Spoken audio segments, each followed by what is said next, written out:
Playing online blackjack and want to try upping your odds? Well, here's a tip. Cheat cards tell you statistics for whether you hit or stand on every move. If you're into stats, this could be your ticket to winning. And it is totally legal. Now, go get lucky. See you in Las Vegas. Let's get lucky. The two guys that can do it all. Too much electricity this morning. This is a good time. We're having a lot of fun. I had to do a triple take. Ka-ching! Why? Because of parity. I didn't mean to offend. Yeah, it's not going to happen. Load management is a dirty word. Let him rip. You know what? Circumstances provide the results. What? How do you do this once? Oh, Donnie, you got such a good show there. A network that is booming. The Early Line, only on SportsGrid. The game is on. The stakes are high. But the action isn't just on the field. He's rearranging that ring. Get it inside! SportsGrid's in-game live. Your ultimate second screen experience. A little flyer, couple of 18.5-point live line. Every prop, every play, every day. Anything can happen. That's complete chaos. It's smarter to be on SportsGrid.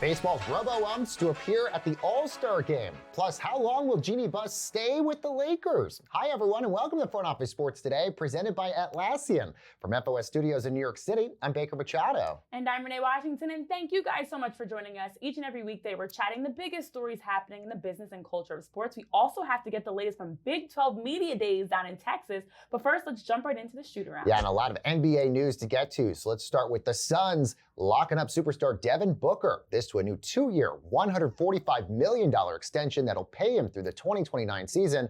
And guess what? He's going to get $72.5 million a year. That's the highest annual salary in NBA history. And Renee, Booker breaks that record by just $1 million that was set just last week from Shea. Well, after the Suns set an NBA record for the highest payroll in league history last season to miss out on playoffs, to have to fire Mike Budenholzer and then hire first-time head coach Jordan Ott, to trade Kevin Durant, and then also now we're waiting for the official news to break around Bradley Beal being bought out. It feels like this was the only thing that was next for them, to lock in on the guy they drafted 10 years ago in Devin Booker, their homegrown talent. So to hear this historic contract, I think it's a sign they're going to look to build around him and add for Devin Booker to have $72 million a year with that AAV being so high. But also it just reminds me so much, Baker, of Damian Lillard in Portland all over again. That D-Book remains in Phoenix with really not a lot of help in a failed big three. No, it's such a good point. And by the way, by the time Devin Booker turns 32, which is about 6 years from now, I think, or a few years from now, he will have accumulated close to $500 million in his NBA career, which is just insane to think about. Well, it's rare when an NBA Summer League game breaks ticket records, but tonight's debut for #1 pick Cooper Flagg and the Mavericks against Bronny James and the Lakers is the hottest Summer League ticket of all time. That according to TickPick.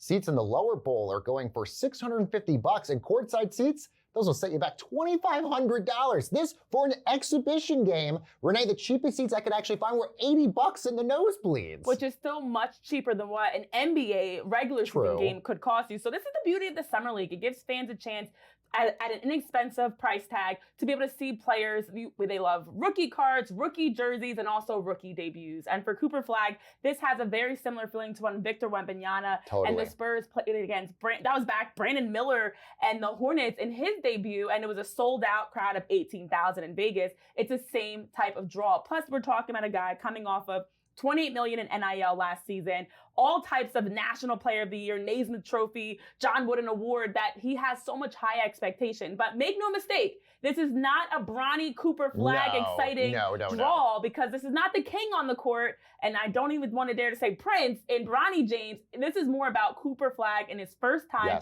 in a Dallas Mavericks uniform in the Summer League action. Absolutely, and it's getting the primetime treatment on ESPN tonight as well. Well, a wild one in London is 13th ranked American Amanda Anisimova upset number 1 ranked Arina Sabalenka in the Wimbledon semis to reach her first Grand Slam final of her career. This just a little more than a year after she took a break from the sport for mental health reasons. Now, Anisimova is right now the 3rd straight American woman to make the Grand Slam final just this year. She joins Coco Gauff at the French Open and Madison Keys at the Australian Open. Both won those tournaments against who else? Sabalenka. This is a massive, massive upset as the 23-year-old 13th seed was able to knock off the top in the world in Sabalenka. And I'm curious to see what her comments are going to be after this one, if they're anything similar to what we saw after Coco Gauff beat her in the French Open. But more importantly, for Anisimova, such a monumental moment. As you mentioned, her mental health journey that she went through to step away. And even bigger than that, she was a teenage phenom that made it to the French Open semifinals at just 17 with high expectations. It took now for her to finally reach that stage, and some pressure on her back, as Americans have not done well in Wimbledon in 9 years, and she has a chance to break that drought. It was Serena Williams that last won it in 2016. Venus and Serena made 3 straight finals from 2017 and 2019, but fell short. And now there's an opportunity for American to win Wimbledon again for the first time in 9 years. It's so exciting. All right, let's move to baseball. The automated ball strike system that Major League Baseball has tried out in spring training and the minors will be used at the All-Star game next week. So how will that work? Plus, is Commissioner Rob Manfred lobbying for a salary cap? Let's discuss more in our main event. And let's bring in FOS reporter Eric Fisher. Eric, so let's talk about the ABS system at the All-Star game. How exactly is this going to work? Pretty much a lot like what you saw during spring training, if you remember that. Those were exhibition games.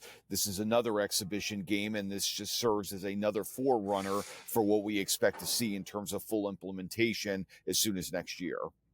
Yeah, I know Max Scherzer said, can we just play baseball? The players have been against this. I know a poll that came out had 85 of 134 players against auto umps, but fans seem to like this, Eric. What are your thoughts on just that big gap in what players feel versus what fans feel in terms of how the ABS is going to impact the game?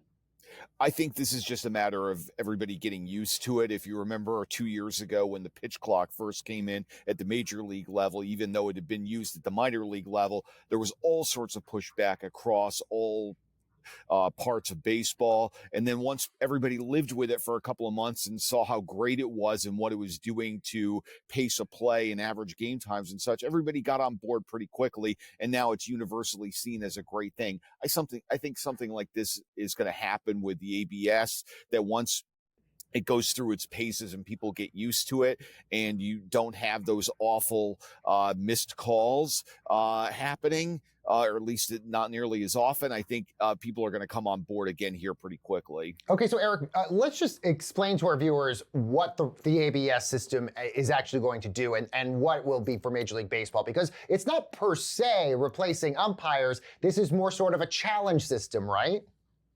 Yeah, it's basically a challenge system where if in the moment there's something deemed to be an improper call, a player can tap their head and ask for that call to be reviewed, and then that challenge then goes into play, much like you would see a challenge elsewhere on the field.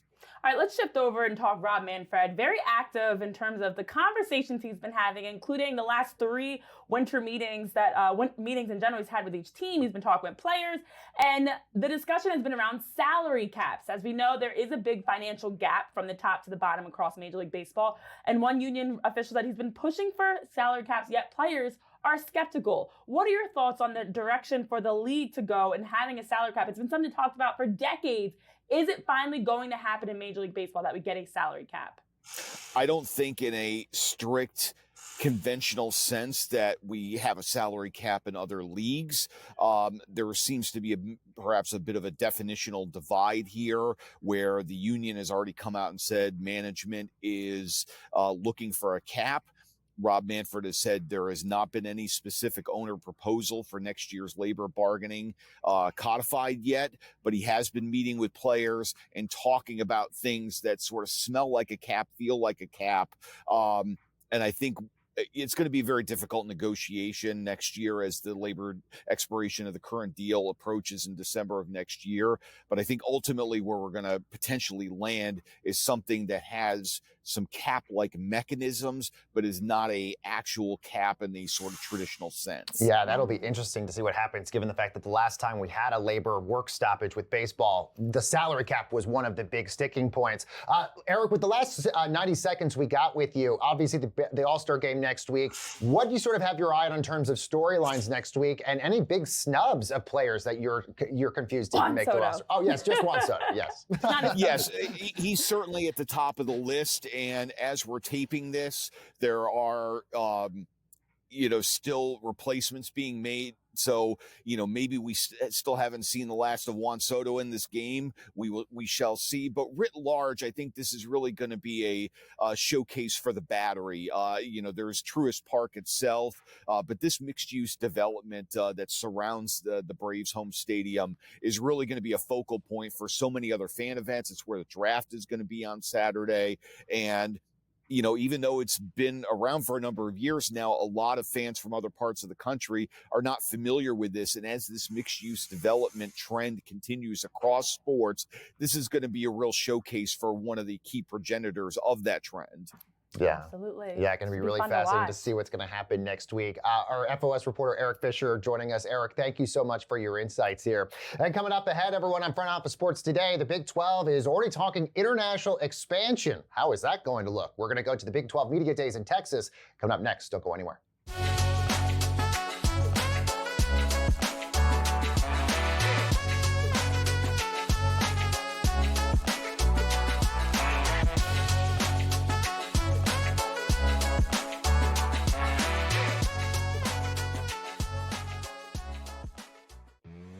That is the idea, it really is, for in-game live. You said it. The home team, who's a double-digit or close to it anyway, favorite, and get off to a bad start and actually have them trailing by 5, 6, 7 to the point where you get it at pick'em. And I don't know how many times. I'd like to know a stat of how many times a team that's been favored by double digits, trailed by double digits, and actually won the game. I bet it's a lot. In-game live, only on SportsGrid. You've got issues up and down here. The bullpen is falling apart, to put it nicely. And have you seen the schedule for the Yankees for the rest of the month of July here? We have Seattle, then we have the Cubs, then you have Atlanta, then you have Toronto again in Toronto. That really didn't go all that well this week. And then you have Philadelphia and Tampa. Good luck to the Yankees in July here. Pharrell Coast to Coast, only on SportsGrid. They're still trying to throw Dalton Knecht's name in trades, and I don't even know if he's viewed as a positive asset still. And that's a crazy thing. Dalton Knecht, if you look at FanDuel, Dalton Knecht 20-plus points at plus 120. He's giving you no indication that he's that right there. I mean, Kevin, I would be more likely if we knew we were going to get the minutes. Bronny James, 10-plus points at plus 118. Game time decisions, only on SportsGrid. Time for the Blue Jays to really make another addition at the deadline. They just got Max Scherzer back. Can they get another pitcher to help out with the pitching staff, which I still think is their biggest issue? They're looking to be in a good spot right now. And also, Tom, like just the evolution of handicapping, right? Early in the season, I don't want to take this Blue Jays lineup. It's really bad. Now the past couple weeks, every day I'm looking at the Blue Jays going ooh, team total, RBI chances, guys that weren't household names at the beginning of the year. Pro Baseball Today, only on SportsGrid.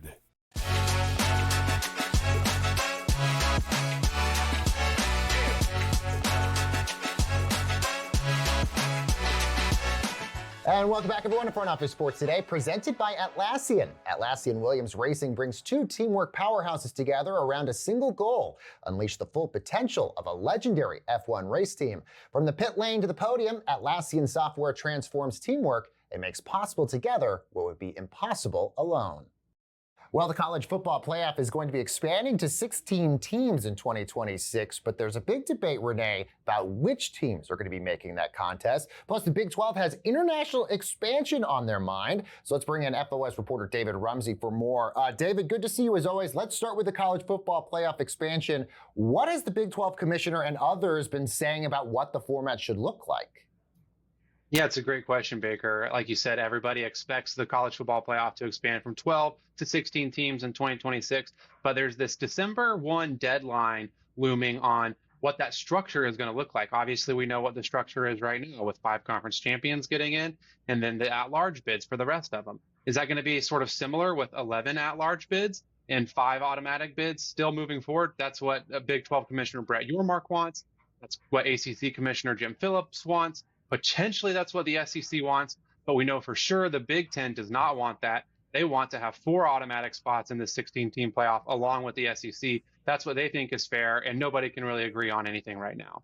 Interesting. And on the other side, looking at international expansion, it's been 2 years since the Big 12 Mexico initiative was first rolled out of having basketball, baseball, soccer, and football games played in Mexico. Now, we have seen Big 12 games played in Paris. We've seen Big 12 games played in Dublin, but 0 in Mexico, David. And so looking at Brett Yormark's push with 6 teams that are in states that neighbor Mexico, what do you think is the reason why he's pushing for this global expansion, especially with the success that we've seen on the professional side? How does that correlate to success in the collegiate level with the Big 12? So I think the Big 12 is interesting because they realize that they're not one of the Power 2 conferences, Big 10 or SEC. Obviously, they're in the Power 4 along with the ACC, right? But they realize their place, even if they're not going to admit that. And they know that they have to be a little bit more creative. And that's why they were kind of a first mover on trying to get some private equity money into the conference, although Brett Yormark told me earlier this year that they're putting that aside for right now. And that's also why they're doing things like announcing a Big 12 Mexico initiative 2 years ago that has had a few speed bumps and they had to delay it and push it back. But he got asked about this at his opening press conference at Big 12 Media Days this week. Yormark did, and he said that they're still planning on playing some baseball games in Mexico early next year, hopefully in the spring. And, you know, he's touting things like the kickoff game in Ireland this year, which is really kind of a greater college football initiative, but it happens to have 2 Big 12 teams this year. And he really sees a presence for them to go global because I think college sports in general has not embraced going global as much as like the NFL, the NBA, et cetera. Well, that's going to be a lot of travel for those players. On top of that, the Big 12, I think, got an interesting collaboration with the WWE here. Tell us a little bit about how this partnership's going to work and how the WWE is going to be doing these events where Big 12 events are going to be happening as well. Yeah, the WWE is interesting. And, you know, even going back several years, they kind of had this pathway for former college athletes who weren't necessarily looking to go pro in their sports, whether it be football or something else, and to kind of come over and, hey, learn how to be a WWE star. So they're trying to get in with the Big 12. And I mean, I think it makes sense, right? If you look at wrestling, it's an event. It's not sports, right? We know that it is scripted and it's not necessarily a true fight of who's winning, who's losing, but it is entertainment, it is sports entertainment. They sell out these arenas, these football stadiums from time to time. So I can see why the WWE and the Big 12 would be trying to come together and maybe pick off some of each other's fans and create some new fans together. Well, as Brett Yormark and the Big 12 are looking to find ways to expand and grow their reach, one conference coach and some others, but Deion Sanders especially, has spoken up about needing a salary cap, not just for Big 12, but for all college sports especially. And his comments as he came out and said was advocating for a salary cap in college football because he felt like in the competitive landscape, it only makes college sports more like the NFL, for example, for football to have such a wide gap in what NIL opportunities are available. What are your thoughts on just a salary cap in college sports, which already has a free agency feel to it, to now truly be more regulated in how they're balancing NIL deals, especially after the House settlement? Yeah, these calls for a salary cap are really interesting to me because there is already a cap on the revenue sharing. We know you can only share up to $20.5 million this year, and that number is going to go up and up a little bit each and every year after this House settlement has passed. So there is that cap, but I think what Deion Sanders and others are referring to is the fact that, okay, you could allocate all your money, revenue sharing money to your football program, although most aren't going to do that. It's going to be about 75% probably, so a little over $15 million. But really the problem is these NIL deals that are still existing. And last year we were talking about $20 million rosters for Ohio State, for Oregon, those top tier teams. And that's still really in place because they have all these NIL deals and they can give them all the money now, even though now with revenue sharing starting, that era starting, there is going to be a little bit more regulation from this newly formed College Sports Commission, which is really trying to regulate deals for Power 4 programs and really trying to curb pay-for-play deals and really trying to say, hey, if you're getting an NIL deal, it has to be fair market value. You need to be providing that brand with $1 million worth of exposure if you're actually going to get $1 million from them, instead of some booster just coming in and saying, hey, yeah, here's $1 million, and basically just donating that money to play to the payer. Well, it's not just Deion Sanders. I mean, even, Mike Gundy, the head coach of Oklahoma State, even saying the current college football landscape is unsustainable right now. He's more so relating that to the fact that players are not considered and classified employees. But David, in the 90 seconds we got left with you, your thoughts on that? And is it's kind of unanimous from a lot of coaches that this is an unsustainable model? Yeah, I love hearing Mike Gundy because he's really outspoken and says it like it is pretty much all the time. And I think he speaks for a lot of other coaches in the same way, like you're saying, Baker, that, hey, if we're going to start paying these players, we have to recognize that they're employees. And our colleague at FOS, Amanda Kristovich, has written about this a lot, about lawsuits and is the NCAA going to classify athletes as employees? What is that going to mean? Is there going to be collective bargaining? And Gundy even alluded to that. He said, I know this will bring in collective bargaining, which nobody wants to go down that route. But yeah, it does seem kind of backwards to say, okay, we're going to give you money now, but you're not an employee. And I think coaches just want something simple that they can understand so they know the system, because right now a lot of them feel like they don't know what's going on. They don't know how to game the system, and they don't know how to do it legally or illegally, I guess. Yeah, a good point. David Rumsey, great reporting as always. FOS reporter David Rumsey joining us. All right, guys, coming up next, the big question after that acquisition of the Lakers for $10 billion. How long would Jeannie Buss stay with the franchise? We're diving into that next. Don't go anywhere.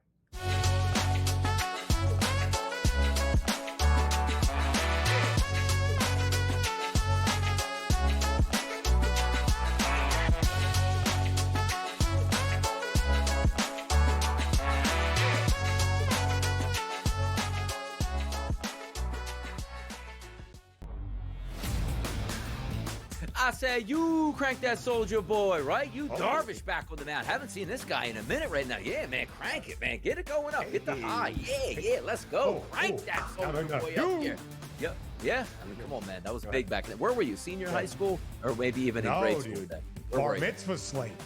In the bar mitzvah slate each and every weekend. The young Benny Steve was out there hitting it. The Early Line, only on SportsGrid. Tony Gwynn had 107 career at-bats against Greg Maddux. Never struck out once. Oh, that's nuts. In 107 times. 107. Cam, if you took the modern player and said, are you going to face Maddux 107 times in a row? Like Vlad Guerrero Jr. and these guys, they'd strike out like 62 times type thing. Exactly. It'd be like 80 times. It'd be like whiffing. Sports Rage tonight, only on SportsGrid. Scrounge out a couple of quarters from under the couch to go trade for somebody who actually makes some money. I don't think that he would actually do that. That's not in Hal's style the last couple of years, especially in season. I saw they signed that Heimer Candelario, who the Reds released. That's more their style, going the discount aisle as opposed to trading for someone who's actually having a huge year like Suarez. Pharrell Coast to Coast, only on SportsGrid. I would be looking to get him in dynasty or keeper leagues. If I'm out of a league and I'm looking to rebuild for the next years ahead, that's where I'm looking. Yuri Perez is a special young pitcher that we're going to be talking about in that Paul Skeens, in that Tariq Skubal, in that grouping of guys. I think he can be that good. He's only 22 years old. He's the boy. So you're getting a situation here where Yuri Perez eventually is going to grow into that man of a pitcher. Fantasy Sports Today, only on SportsGrid.